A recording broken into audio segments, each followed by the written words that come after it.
শফিকুল ইসলাম মাসুদ যত ইবাদত করি, যত কিছু করি, যদি আল্লাহর নির্দেশটা আমি যখন লঙ্ঘন করব, যেই সময়টুকু লঙ্ঘন করব, ওই সময়টুকু আমি আল্লাহর গোলাম না ইবলিসের গোলাম? তাহলে ফজরের আজান হলো, আমি মসজিদে সালাত আদায় করতে আসলাম না, আরামের মধ্যে থেকে গেলাম, ওই ঘুমের ঘরে রয়ে গেলাম, ওই সময়টুকু বলা হয়ে থাকে আমার নফস আমি আল্লাহর গোলাম বানাইতে পারি নাই। আমার নফসটা ওই সময় কার গোলাম? আল্লাহ এখান থেকে আমাদেরকে হেফাজত করুন। ঠিক একইভাবে আমার সমাজ, আমার রাষ্ট্র, আমার অর্থনীতি, আমার সংস্কৃতি, আমার কথা বলা, আমার হাঁটা চলা, আমার আরেকজনের ব্যবহার, এই সবটুকু যখন রাষ্ট্রীয় ব্যবস্থাপনায় ইসলাম আমাকে দিবে, তখন সমস্ত রাষ্ট্রের কাজগুলো ইবাদতে পরিণত হবে। আল্লাহ তাআলা আমাদের তৌফিক দান করুন। আমি খুবই ছোট মানুষ, আমার শ্রদ্ধেয় ভাই আমাকে ভালোবাসেন। আমাদের এই ভালোবাসাটা নিতান্তই দুনিয়ার জন্য না। আমরা চাই, আমরা এখানে একত্রিত হয়েছি আল্লাহর রাস্তায়, আল্লাহ যেন মেহেরবানি করে আমাদের জীবনের সব গুনাহগুলো মাফ করে আজকের এই সালাতকে অন্তত উসিলা করে জান্নাতেও যেন আমাদের একত্রিত করে দেন। আসুন সেই প্রত্যাশা ব্যক্ত করে, আমাদের অনেক মুরব্বী এই কাতারে সালাত আদায় করেছেন, চলে গেছেন। আমরাও 2-4-5 বছর পর হয়তো এখানে অনেকেই থাকবো না। আল্লাহ তাআলা তাদেরকে জান্নাতবাসী করুন। আমার বাবা অধ্যাপক সিরাজউদ্দিন খান মরহুম, অনেকে আপনারা হয়তো তাকে চেনেন। আপনাদের এই পাশে ধুলিয়াতে, আপনাদের বগাতে শিক্ষক ছিলেন। আমাদের এরকম পিতামাতা যারা চলে গেছেন, আমাদের ভাই বন্ধু যারা চলে গেছেন, আল্লাহ তাআলা তাদেরকে মাফ করে দিয়ে আজকে মুরব্বী এখানে যারা আছেন তাদেরকে আল্লাহ যেন মেহেরবানি করে নেক হায়াত দিয়ে আল্লাহ যেন তাদেরকে ইবাদতের সাথে আমাদেরকে তার গোলাম হয়ে ফাদখুলি ফি ইবাদি অদখুলি জান্নাতি, আমরা যেন আল্লাহর গোলাম হতে পারি। আল্লাহ যেন দয়া করে জান্নাতে আমাদেরকে প্রবেশ করার তৌফিক দান। আমাদের সেই চেষ্টা করতে পারলেই আমাদের ব্যক্তিটা পরিশুদ্ধ হবে, আমাদের সমাজটা সুন্দর হবে, আমাদের রাষ্ট্রটা সুন্দর হবে। আল্লাহ তাআলা আমাদের সেই কাজে যে যেখানে যে অবস্থায় আছি সেখান থেকে সেই কাজ করার তৌফিক যেন আমাদেরকে। শফিকুল ইসলাম মাসুদ যত ইবাদত করি, যত কিছু করি, যদি আল্লাহর নির্দেশটা আমি যখন লঙ্ঘন করব, যেই সময়টুকু লঙ্ঘন করব, ওই সময়টুকু আমি আল্লাহর গোলাম না ইবলিসের গোলাম? তাহলে ফজরের আজান হলো, আমি মসজিদে সালাত আদায় করতে আসলাম না, আরামের মধ্যে থেকে গেলাম, ওই ঘুমের ঘরে রয়ে গেলাম, ওই সময়টুকু বলা হয়ে থাকে আমার নফস আমি আল্লাহর গোলাম বানাইতে পারি নাই। আমার নফসটা ওই সময় কার গোলাম? আল্লাহ এখান থেকে আমাদেরকে হেফাজত করুন। বান্দার জন্য এটা সবচেয়ে বড় নিয়ামত যে আমি ভালো জামা কাপড় পরতে পারছি, ভালো ঘর বাড়ি বিল্ডিং বানাইতে পারছি। এটি নিয়ামত নয়। নিয়ামত হচ্ছে আমি আল্লাহর একটা হুকুম যথাযথভাবে আদায় করতে পারছি। আল্লাহ তাআলা আমাদেরকে তৌফিক দিয়েছে যেন আরেকবার আমাদের অন্তস্থ থেকে শুকরিয়া আদায় করি। কারণ আল্লাহ সুবহানাহু ওয়া তাআলা আমাদেরকে পৃথিবীতে প্রেরণ করেছেন। বিসমিল্লাহির রহমানির রহিম। ওয়া মা খালাকুতুল জিন্না ওয়াল ইনসা ইল্লা লিয়াবুদুন। আমাদের এছাড়া আর কোনো কাজ নাই যে আমরা আল্লাহর গোলামি করব, তার দাসত্ব করব। আমরা হলাম দাস। আল্লাহ হলেন আমাদের মালিক, তিনি হলেন আমাদের প্রভু। আপনার ঘরে, আমার ঘরে বা আমার অফিসে যদি কোনো দাস থাকে, কোনো গোলাম থাকে, তার কোনো ইচ্ছা থাকে, তার কোনো পছন্দ থাকে, তার ইচ্ছা তার পছন্দ কার? মালিকের।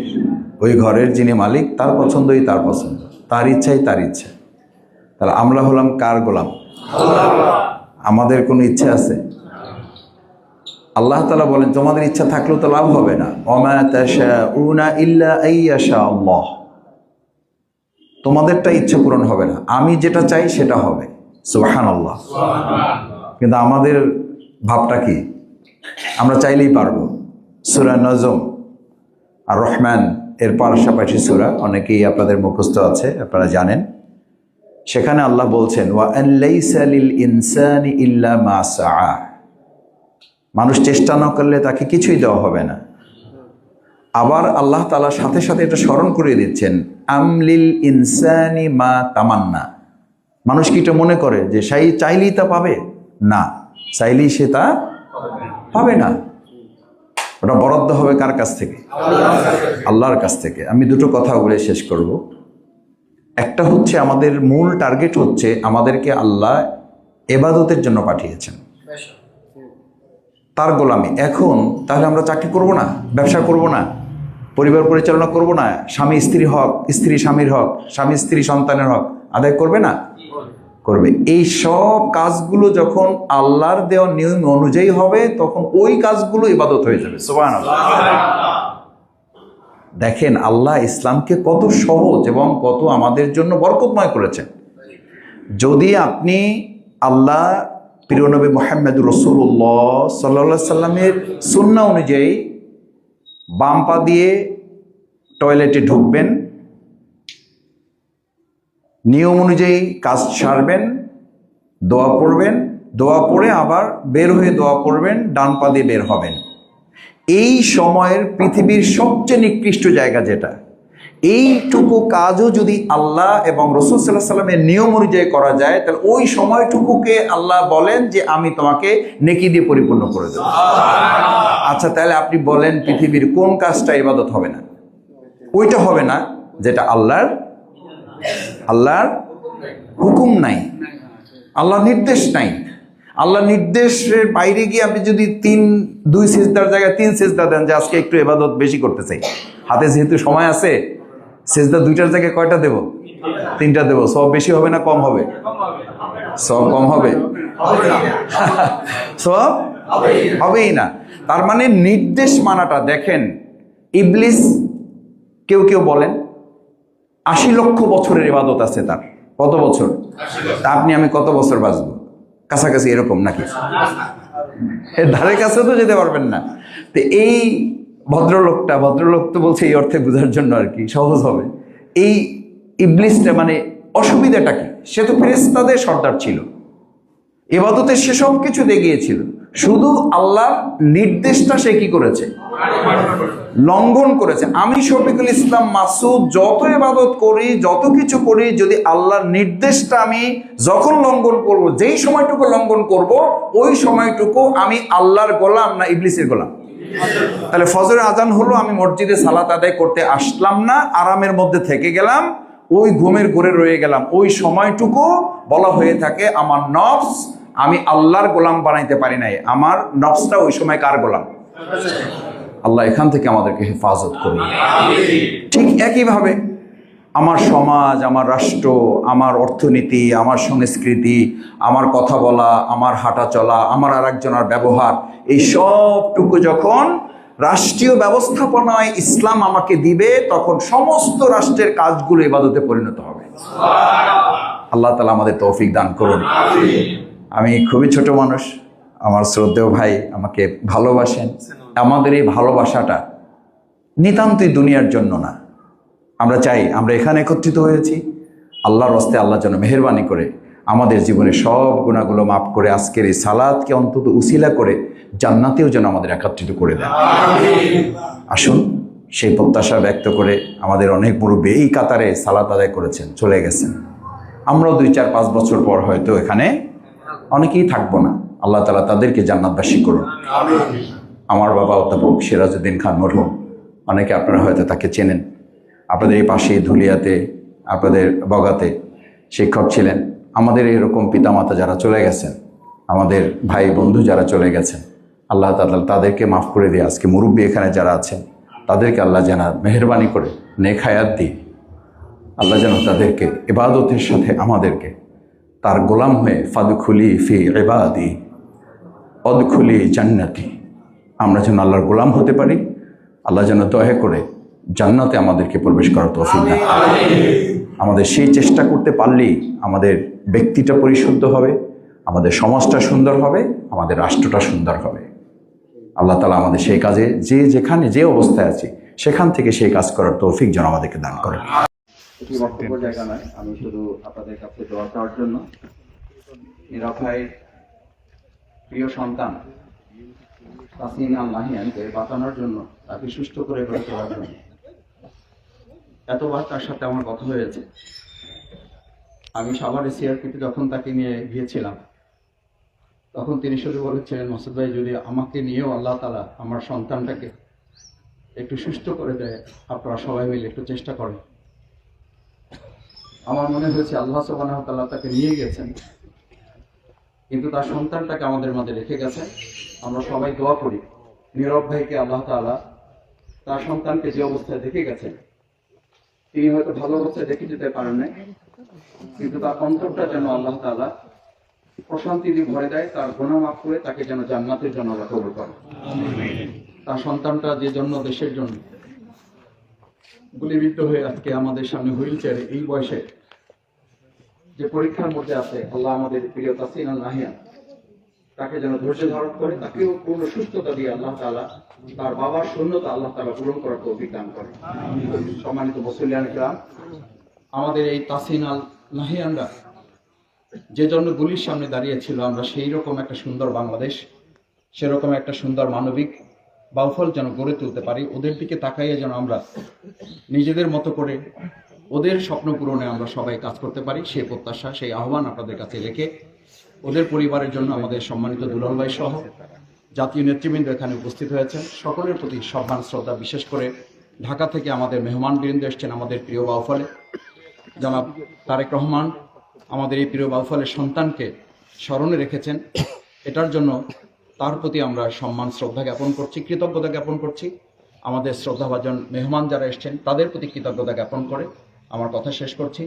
আমরা সবাই প্রত্যেকের জন্য দোয়া করব যেন আমরা জান্নাত উপযোগী জীবনযাপন করতে পারি। আসসালামু আলাইকুম ওয়া রাহমাতুল্লাহি ওয়া বারাকাতুহু। সম্মানিত এলাকাবাসী, এখন আপনাদের সম্মুখে কিছু বলার জন্য অনুরোধ করছি।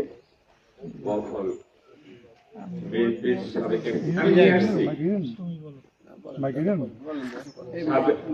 এমপি এবং আগামী ত্রয়োদশ নির্বাচনে এমপি প্রার্থী, বিএনপি এমপি প্রার্থী জনতা জন শহীদুল আলম তালুকদার। أعوذ بالله من الشيطان الرجيم بسم الله الرحمن الرحيم আজকে যে মাইকটা একটু কাছে নিয়ে নাও। মাইয়াতের জন্য আমরা এখানে দাঁড়িয়েছি, আমি শুধু এইটুকুই বলতে চাই যে আল্লাহ তাআলা তার রুহুল মাগফিরাত কামনা করছি এবং আল্লাহ জান্নাতুল ফেরদৌস নসিব দান করেন এবং তার পরিবারের মধ্যে তার ছেলে আছে, তার একটা মেয়ে আছে, এবং তাদেরকে দেখার জন্য আমাদের প্রিয় নেতা তারেক রহমান ভালো থাকবে, ইনশাআল্লাহ তার অবস্থা আল্লাহ তোমার মনের সাহস রেখো যে তুমি ভালো হয়ে যাবে ইনশাআল্লাহ। মনের সাহস হলো সবচেয়ে বড় সাহস, মনের সাহসের সাথে কোনো কিছু দুঃখ করা যাবে না, সবাই আদর করতে হবে, সবাই তোমাকে সবাই ভালো থাকবে একমাত্র আল্লাহ তাআলা, এবং আল্লাহ তাআলার প্রতি আমাদের আমার ঢাকা থেকে যারা আছেন তাদেরকে সামনে ক্যামেরা লয়ে যাও তোমরা পিছনে। ধন্যবাদ জানিয়ে আমি আল্লাহ বাংলাদেশ আমাকে ঠিক করো, মাইকটা ঠিক কই এটাও ঠিক করো, হ্যান্ড মাইক দাও। এইখানে দাঁড়ায় মাঝখানে একবার মাঝখানে এটা বন্ধ করো। হ্যাঁ এটাই আচ্ছা একটু হেঁটে পরে প্রিয় উপস্থিতি, এখন আপনাদের সম্মুখে কিছু বলার জন্য আমি অনুরোধ করছি বাংলাদেশ জাতীয়তাবাদী দল কেন্দ্রীয় বিভাগীয় সাংগঠনিক সম্পাদক এবং আমাদের ভারপ্রাপ্ত চেয়ারম্যান জনাব তারেক রহমানের প্রতিনিধি হিসেবে যাকে এখানে পাঠিয়েছেন তিনি হলেন আকন কুদ্দুস সাহেব, জনাব আকন কুদ্দুস সাহেব। বিসমিল্লাহির রহমানির রহিম। সম্মানিত মুসলিয়ানগণ, যারা আমাদের মরহুম মোহাম্মদ নীরব হোসেনের জানাজায় শরীক হয়েছেন, তাদের মধ্যে অন্যতম আপনাদের এই এলাকার এই সাবেক সংসদ সদস্য জনাব শহীদুল্লাহ তালুকদার। উপস্থিত রয়েছেন বাংলাদেশ জামাত ইসলামীর জাতীয় সংসদ সদস্য পদপ্রার্থী তরুণ নেতা শফিকুর ইসলাম মাসুদ সাহেব, এলাকার গণ্যমান্য ব্যক্তিবর্গ, সবাইকে আসসালামু আলাইকুম রহমতুল্লাহি ওয়া বারাকাতুহু।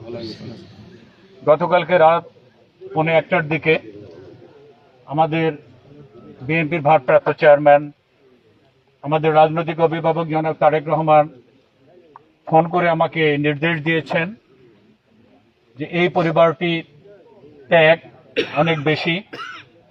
আমরা এত সময় যে কথা শুনছিলাম তাহসিন আল নাহিয়ানের কথা, আমরা ওদের কাছে ঋণী। ওরা যেভাবে ফ্যাসিস্ট হাসিনা বিরোধী আন্দোলনে শির উঁচু করে বুক চিতিয়ে দিয়ে তপ্ত বুলেটকে বরণ করেছিল, সত্যিকার ভাবে এই সাহসী যোদ্ধারা আমাদেরকে চিরদিনের জন্য ঋণী করে রেখেছে। এই পরিবারের এত ত্যাগ যে একটি ছেলে সে জুলাই যুদ্ধে মারাত্মকভাবে আহত।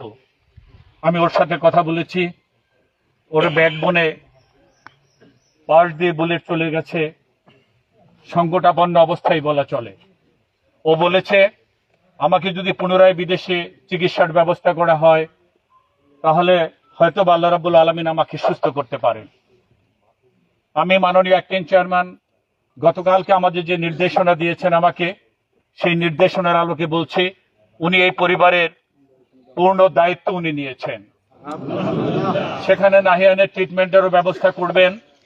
এই পরিবারটি কিভাবে ভবিষ্যতে পথ চলবে, কিভাবে জীবন যাপন করবে, সেই জন্য আমাদের দল বাংলাদেশ জাতীয়তাবাদী দল এবং আমাদের দলের অভিভাবক জনাব তারেক রহমান, আমাদের প্রিয় নেতা, উনি স্পষ্টভাবে সেই ঘোষণা দিয়েছেন আমাকে এবং সেই নির্দেশনাও দিয়েছেন। আশা করি এই পরিবারের পাশে জনাব তারেক রহমান যেভাবে থাকবেন আপনারাও তেমনি ভাবে এই পরিবারের পাশে থাকবেন। ছেলে আজকে গুলে বিদ্ধ হয়ে ফ্যাসিস্ট হাসিনা বিরোধী আন্দোলনে পঙ্গুত্বের সাথে যুদ্ধ করে চলছে, আর বাবা তারা প্রাণ প্রিয় নেত্রী দেশনেত্রী বেগম খালেদা জিয়ার জানাজায় গিয়ে সেখানে অনাকাঙ্ক্ষিত ভাবে সেখানে মৃত্যুবরণ করেছেন। জনাব তারেক রহমান যে মুহূর্তে তার মমতাময়ী মাকে কবরে শুয়ে বাসায় গেলেন, ঠিক সেই মুহূর্তে তার একজন নিবেদিত কর্মীর কথা, দুঃসংবাদের কথা শুনে উনি প্রচন্ডভাবে বিচলিত হয়ে পড়লেন। এতটা কষ্টের মধ্যেও যিনি বাবা হারিয়েছেন, যিনি তার মাকে হারিয়েছেন, যিনি তার একমাত্র ভাইকে হারিয়েছেন, তারপরে একজন কর্মীর যখন এই দুঃসংবাদ শুনেছে তখন কিন্তু তার মনটা আকুল হয়ে উঠেছে। সত্যিকার ভাবে এটাই হলো নেতৃত্বের গুণাবলী, এটাই হলো কোয়ালিটি অফ লিডারশিপ। এই জন্য আমরা বরিশাল বিভাগের পক্ষ থেকে, এই বাউফলের পক্ষ থেকে জনাব তারেক রহমানকে আমরা ধন্যবাদ জানাচ্ছি। সম্মানিত মুসলিয়ানগণ, আমরা সবাই দোয়া করি, বাবার জন্য দোয়া করি, বাবাকে আল্লাহ যেন জান্নাতবাসী করেন। তাহসিনের বাবাকে, তাহসিনের জন্য দোয়া করি। তাহসিন যে সাহস নিয়ে, বুক ভরা সাহস নিয়ে অন্যায়ের বিরুদ্ধে দাঁড়িয়েছিল, এই তাহসিন যেন আমাদের অনুপ্রেরণা হয় আমাদের সমাজে। তাহসিনরা যে স্বপ্ন নিয়ে বুক পেতে দিয়েছিল তপ্ত বুলেটের সামনে, আমাদের সেই স্বপ্ন সাত যেন পূরণ হয়, আর সেজন্য আমরা নাহিয়ানের, আর সেজন্য আমরা যেন সবাই সেদিকে সচেষ্ট থাকি। রাজনীতি থাকবে, নির্বাচন থাকবে, এর মধ্যে দিয়েই আমাদের সামনে এগোতে হবে। স্মরণ রাখবেন আমরা এই সমাজের এই একই পরিবারের সন্তান, আমরা একে অন্যের ভাই। রাজনৈতিক পরিবেশ যাতে কোনো ক্রমে দুষ্ট না হয়, নষ্ট না হয়ে যায়, আমরা আমাদের শব্দ চয়নে, বাক্য বিন্যাসে আমরা যেন সেদিকেও সচেষ্ট থাকি। স্মরণ রাখবেন নির্বাচনের পর আমাদের সবাইকে এই সমাজেই থাকতে হবে, ভাই হিসাবে, বন্ধু হিসাবে, চাচা হিসাবে। আপনাদের সবাইকে ধন্যবাদ জানাচ্ছি। মরহুমের আত্মার জন্য আমরা আবারও দোয়া করছি, আল্লাহ রাব্বুল আলামিন তাকে জান্নাতের উচ্চ মাকাম দান করুন, তার ছেলেকে ভবিষ্যতে রোগমুক্ত করে আমাদের সাথে সমাজ গঠনের সুযোগ দিন। সবাইকে ধন্যবাদ।